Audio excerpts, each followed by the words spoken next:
Hello friends, अगर आपने अभी तक चैनल सब्सक्राइब नहीं किया है तो प्लीज़ उसे सब्सक्राइब कर लीजिए। बहुत ही सिंपल है। आप अपना मोबाइल या कंप्यूटर में youtube.com ये साइट टाइप करिए। आप चैनल को सब्सक्राइब करने के लिए ऊपर टाइप करिए मिनेश MINESH स्पेस सचान और आप देखेंगे मिनेश सचान नाम से साइट खुल गई है। आप यहाँ पे सब्सक्राइब बटन दिया रहता है, आप उसे सब्सक्राइब भी कर लीजिए। और अगर आपको वहां से ना दिखाई दे तो आप देखिए यहाँ पर भी नीचे एक सब्सक्राइब बटन दिया रहता है, आप इसे सब्सक्राइब कर लीजिए। और साथ ही साथ एक बेल का साइन है, इसको एक बार क्लिक कर दीजिए। ये नोटिफिकेशन साइन है, जिससे आपको अगर कोई भी नया चैनल या नया कोई भी वीडियो अपडेट होता है तो आपको तुरंत उसकी इंफॉर्मेशन मिल जाएगी। और अगर आप लोगों को ये सारे चैनल्स में एक एक करके चैप्टर वाइज पढ़ना है तो आप इसी के अंदर प्लेलिस्ट में चले जाएं। प्लेलिस्ट में आपको अलग अलग कैटेगरीज मिलेगी, internet, Photoshop, PowerPoint, Excel. इसमें हम रिसेंटली कुछ नई कैटेगरीज भी जोड़ने जा रहे हैं, जैसे एनिमेशन, बेसिक कंप्यूटर्स और ओ लेवल। ये सारी चीजें आपको उनका भी फायदा मिलेगा। अगर आपको कोई एक कैटेगरीज पढ़नी है, जैसे फॉर एग्जांपल फोटोशॉप, तो आप फोटोशॉप खोलेंगे, आपको उसके अंदर के सारे चैप्टर्स मिलेंगे। आप इनमें से किसी भी चैप्टर को क्लिक करके उसका फायदा उठा सकते हैं, पूरा देख सकते हैं। हर चैप्टर के नीचे भी आप लोगों को सब्सक्राइब बटन दिया रहता है, तो आपको चैनल सब्सक्राइब कर लीजिए। बहुत बहुत थैंक यू।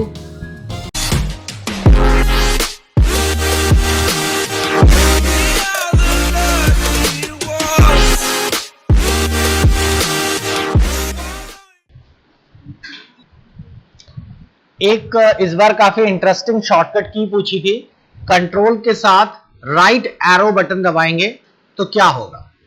ये क्वेश्चन आया था। वैसे तो अक्सर पूछा जाता है शिफ्ट एंड बटन से क्या होता है, या इस तरह। ये वर्ड की है शॉर्टकट की, तो बहुत ही सिंपल सी शॉर्टकट की थी। थोड़ा सा मैं भी पहले कंफ्यूज हो गया था।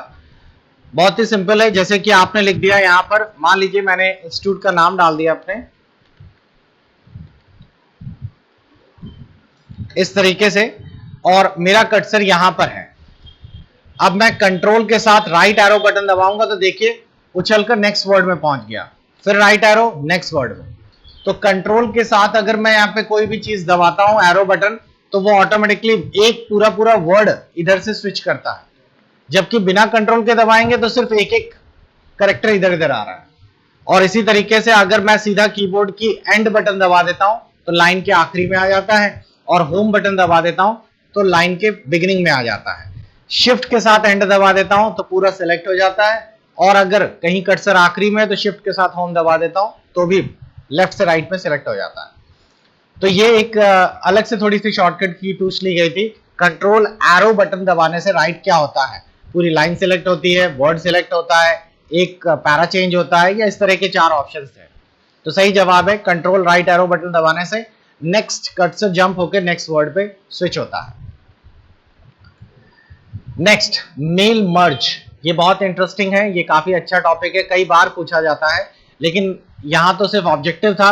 क्वेश्चन मेल मर्ज पर सिर्फ इतना आया था कि वो कौन सा मेथड है जिससे कि आप लोगों के पास अगर एक लेटर है तो उस लेटर या एनवलप को कई लोगों को अगर एक साथ बनाना है, सबके लिए अलग अलग टाइप नहीं करना, तो हम लोग क्या मेथड यूज करेंगे। तो 4 ऑप्शन थे, सही जवाब है मेल मर्ज। इस सेशन में मैं चलिए मेल मर्ज आपको रिवाइज भी करा देता हूं। बहुत ही सिंपल है, बहुत इजी भी है, आप लोगों में बहुत सारे स्टूडेंट्स को पता भी होगा। देखिए मेल मर्ज कैसे काम करता है, एक एग्जांपल को लेके चलते हैं। मान लीजिए कि हमारे पास एक लिफाफा ही है, एक लेटर बना, एक एनवलप बना लेते हैं। मेरे पास एनवलप बनाने के लिए मेलिंग के अंदर एनवलप, ये माइक्रोसॉफ्ट वर्ड में एनवलप ऑप्शन दिया रहता है। आप एनवलप पे क्लिक करें और यहाँ पर आप लोग जिसको भी डिलीवर करना है उसका नाम लिख दें। और हम लोगों ने यहाँ पे कोई नाम नहीं डाला, ये खाली रखा, और यहाँ पर अपना नाम पता डाल दिया और ऐड टू डॉक्यूमेंट कर दिया। और जैसे ही मैंने यहाँ पे ऐड टू डॉक्यूमेंट किया है, आप देखेंगे ये एक लिफाफा तैयार हो गया। लेकिन इस लिफाफे में थोड़ा सा मॉडिफिकेशन भी करना है, जैसे कि मैं थोड़ा सा फॉन्ट साइज बड़ा कर लेता हूं, यहाँ से जो चीजें इंपॉर्टेंट है उनको थोड़ा सा हाईलाइट कर लेता हूं, ये सारी चीजें। लेकिन ये लिफाफा जो बनेगा वो तो सिर्फ एक आदमी के लिए बनेगा जिसको मेरे को यहाँ भेजना है। लेकिन मैं कुछ ऐसा करना चाहता हूं कि ये लिफाफा बहुत सारे लोगों के पास पहुंचे। मान लीजिए मेरे यहाँ पार्टी है और मेरे को 100 गेस्ट को एनवलप बना के उसके अंदर पोस्ट करना है, तो 100 बार मेरे को लिफाफा बनाने की जरूरत नहीं है। मैंने एक लिफाफा तैयार कर लिया, उस लिफाफे को अपने हिसाब से चेंज कर लिया। अब चलिए मेल मर्ज शुरू करें। स्टेप बहुत इजी है, मेलिंग पे जाए और यहाँ स्टार्ट मेल मर्ज पे क्लिक कर दें। स्टार्ट मेल मर्ज में क्लिक करते ही आपसे पूछेगा किस टाइप का डॉक्यूमेंट पे मेल मर्ज करना है, तो हमने यहाँ से ले लिया एनवेलप। एनवेलप लेने के बाद जैसे ही मैंने यहाँ क्लिक किया, हमें एनवेलप के साइज और डायमेंशन पूछेगा, दैट इज ओके, ओके कर दिया हमने। अब देखिए इसके बाद नेक्स्ट स्टेप क्या है। अब यहाँ पर आपको अपना जो भी मॉडिफिकेशन करना है कर सकते हैं। जैसे हम चाहते हैं कि हमारा जो नाम पता है वो राइट में आए, तो आप यहाँ पे रखकर कर्सर कंट्रोल एम दबा दीजिए या इंक्रीज इंडेंट कर दीजिए, ये ऑटोमेटिकली स्विच होकर लेफ्ट में आ जाएगा, लेफ्ट की जगह सॉरी राइट में आ जाएगा, बिकॉज इंडिया में हम लोग राइट में लिखते हैं।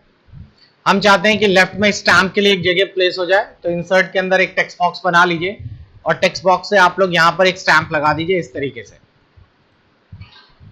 आप चाहें तो अपनी कंपनी का लोगो वगैरह पीछे बैकग्राउंड में डाल सकते हैं। अब हमें मेल मर्ज शुरू करना है, तो हमने मेल मर्ज के लिए अगला स्टेप ले लिया, सिलेक्ट रेसिपिएंट। रेसिपिएंट मींस जिन जिनको लेटर मिलना है, जिन जिन के लिए लिफाफा तैयार कर रहे हैं, उन गेस्ट की लिस्ट।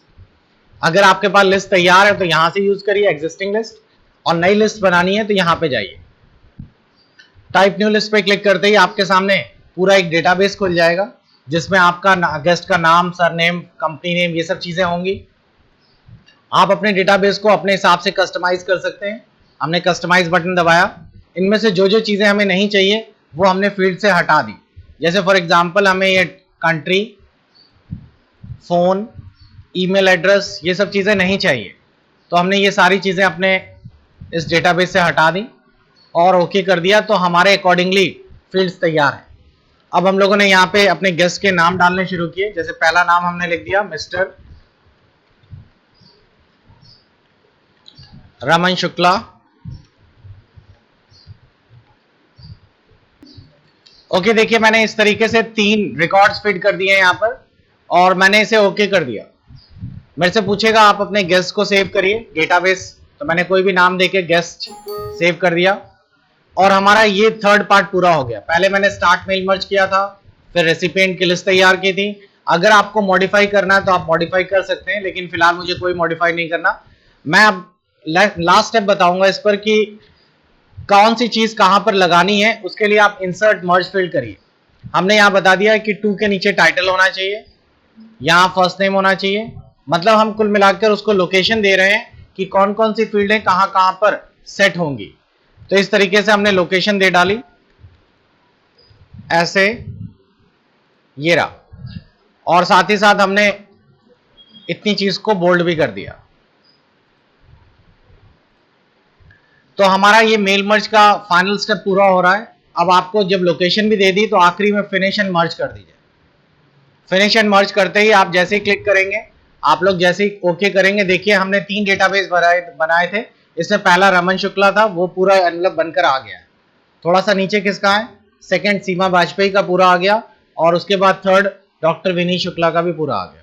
तो कुल मिलाकर हमने कितने लिफाफे बनाए, 1, और उससे कितने मेल मर्ज तैयार हो गए, 3।